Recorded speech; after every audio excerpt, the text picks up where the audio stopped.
I'm Travis. And I'm Nicole. And we're reading Anne of Green Gables by Lucy Maud Montgomery.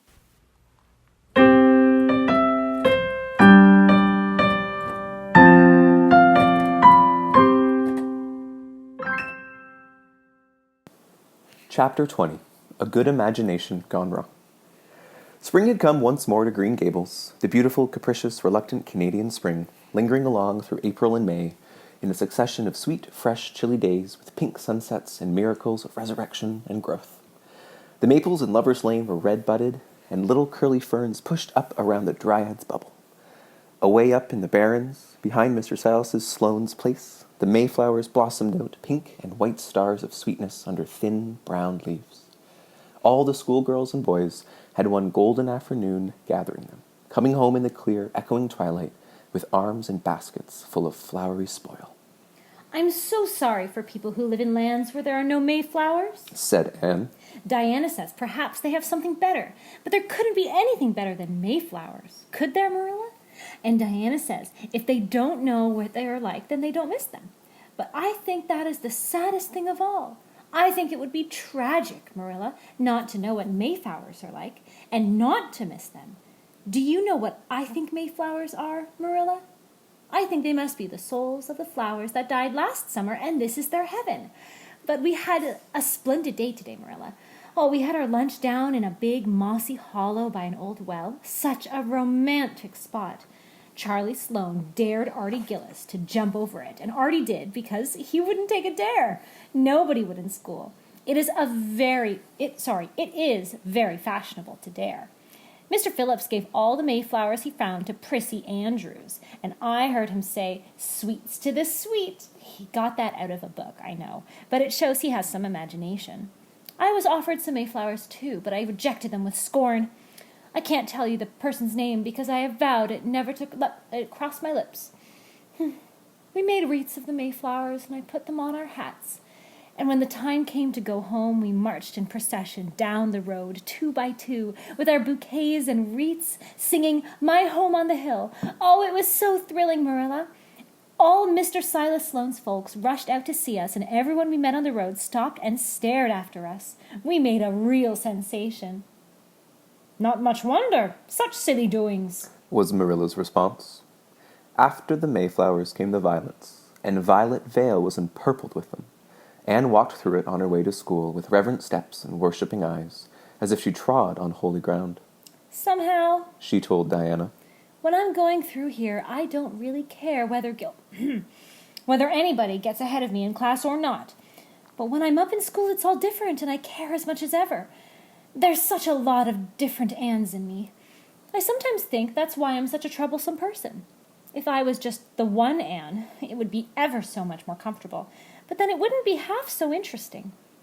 One June evening, when the orchards were pink blossom again, when the frogs were singing silverly sweet in the marshes about the head of the Lake of Shining Waters, and the air was full of the savor of clover fields and balsamic fir woods, Anne was sitting by her gable window.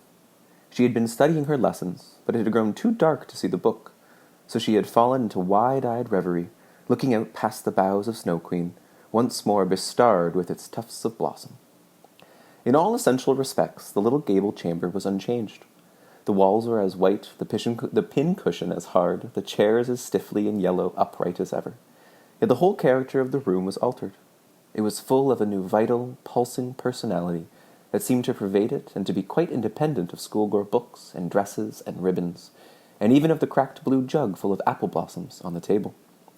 It was as if all the dreams, sleeping and waking, of its vivid occupant had taken a visible, although unmaterial form, and had tapestried the bare room with splendid, filmy tissues of rainbow and moonshine. Presently, Marilla came briskly in with some of Anne's fresh ironed school aprons. She hung them over a chair and sat down with a short sigh. She had had one of her headaches that afternoon, and although the pain had gone, she felt weak and tuckered out, as she expressed it. Anne looked at her with eyes limp and sympathy. Limpid with sympathy. "I do truly wish I could have the headache in your place, Marilla. I would have endured it joyfully for your sake." "I guess you did your part in attending to the work and letting me rest," said Marilla. "You seem to have got on fairly well and made fewer mistakes than usual. Of course, it wasn't exactly necessary to starch Matthew's handkerchiefs, and most people, when they put a pie in the oven to warm it up for dinner, to take it out and eat it when it gets hot instead of leaving it to be burnt to a crisp. But that doesn't seem to be your way, evidently. Headaches always left Marilla somewhat sarcastic. Oh, I'm so sorry, said Anne penitently. I never thought about that pie from the moment I put it in the oven till now, although I felt instinctively there must have been something missing on the dinner table. I was firmly resolved, when you left me in charge this morning, not to imagine anything, but I keep my thoughts on facts. I did pretty well until I put the pie in, and then an irresistible temptation came to me to imagine I was an enchanted princess shut up in a lonely tower, with a handsome knight riding to my rescue on a coal-black steed. So that's how I came to forgot the pie. I didn't know I starched the handkerchiefs. All the time I was ironing, I was trying to think of a name for a new island Diana and I discovered up by the brook. It's the most ravishing spot, Marilla. There are 2 maple trees on it, and the brook flows right around it. At last it struck me that it would be splendid to call it Victoria Island, because we found it on the Queen's birthday. Both Diana and I are very loyal. But I'm very sorry about the pie and the handkerchiefs. I wanted to be extra good today because it's an anniversary. Do you remember what happened this day last year, Marilla? No, I can't think of anything special. Oh, Marilla, it was the day I came to Green Gables. I shall never forget it. It was the turning point in my life. Of course, it wouldn't seem so important to you. I've been here for a year, and I've been so happy. Of course, I've had my troubles, but one can live down troubles. Are you sorry you kept me, Marilla? No, I can't say I'm sorry, said Marilla, who sometimes wondered how she could have lived before Anne came to Green Gables. No, not exactly sorry. If you finish your lessons, Anne, I want you to run over and ask Mrs. Barry if she'll lend me Diana's apron pattern. Oh, it's too dark, cried Anne. Too dark? Why, it's only twilight, and goodness knows you've gone over often enough after dark.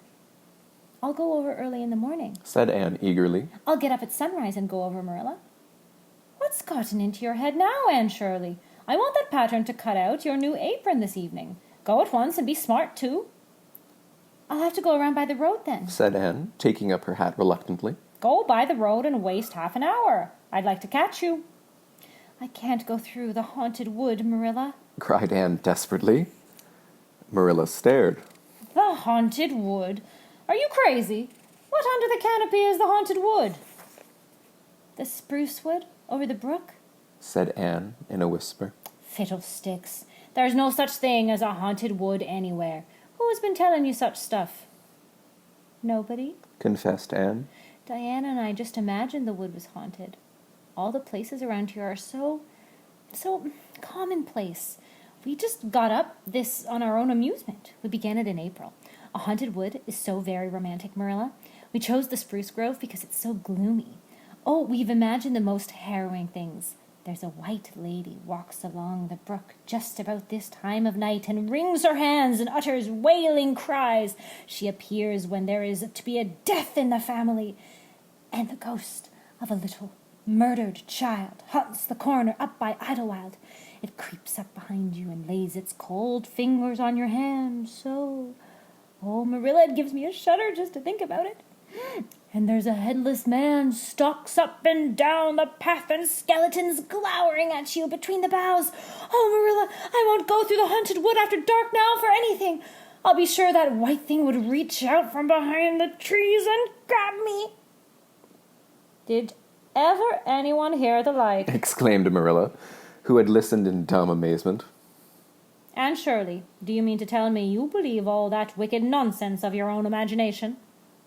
Not believe exactly, faltered Anne. At least, I don't believe in the daylight. But after dark, Marilla, it's different. That's when the ghosts walk. There's no such thing as ghosts, Anne.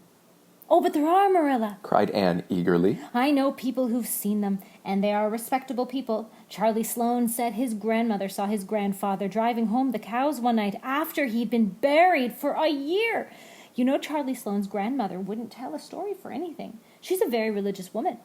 And Mrs. Thomas's father was pursued home one night by a lamb of fire with its head cut off, hanging by a strip of skin. He said he knew it was the spirit of his brother, and that it was a warning he would die within 9 days. He didn't, but he died 2 years after, so you see it was really true. And Ruby Gillis says, Anne Shirley, interrupted Marilla firmly. I never want to hear you talking in this fashion again. I've had my doubts about that imagination of yours right along. And if this is going to be the outcome of it, I won't countenance any such doings. You'll go right over to Barry's, and you'll go through the spruce grove, just a lesson and a warning to you. And you'll never let me hear another word out of your head about haunted woods again. Anne might plead and cry as she liked, and did, for her terror was very real. Her imagination had run away with her, and she had the spruce grove in mortal dread after nightfall. But Marilla wasn't as honorable. She watched the shrinking ghost see her down to the spring and ordered her to proceed straightaway over the bridge and into the dusky retreats of wailing ladies and headless spectres beyond. Oh, Marilla, how can you be so cruel? Sobbed Anne. What would you feel like if a white thing did snatch me up and carry me off? I'll risk it, said Marilla unfeelingly. You know I always mean what I say. I'll cure you of imagining ghosts into places. March now. Anne marched. That is, she stumbled over the bridge and went shuddering up the horrible dim path beyond. Anne never forgot that walk. Bitterly did she repent the license she had given her imagination. The goblins of her fancy lurked in every shadow about her, reaching out their cold, fleshless hands to grasp the terrified small girl who had called them into being. A white strip of birch bark blowing up from the hollow over the brown floor of the grove made her heart stand still. The long, drawn wail of two old boughs rubbing against each other brought out the precipitation in beads on her forehead. The soup of bats in the darkness over her was as the wings of unearthly creatures. When she reached Mr. William Bell's field, she fled across it as if pursued by an army of white things, and arrived at the Barry kitchen door so out of breath that she could hardly gasp out her request for the apron pattern. Diana was away, so that she had no excuse to linger. The dreadful return journey had to be faced. Anne went back over it with eyes shut, preferring to take the risk of dashing her brains out among the boughs to that of seeing White Thing. When she finally stumbled over the log bridge, she drew one long, shivering breath of relief. Well, so nothing caught you? Said Marilla unsympathetically. Oh, Marilla, chattered Anne. I'll be contented with commonplace places after this.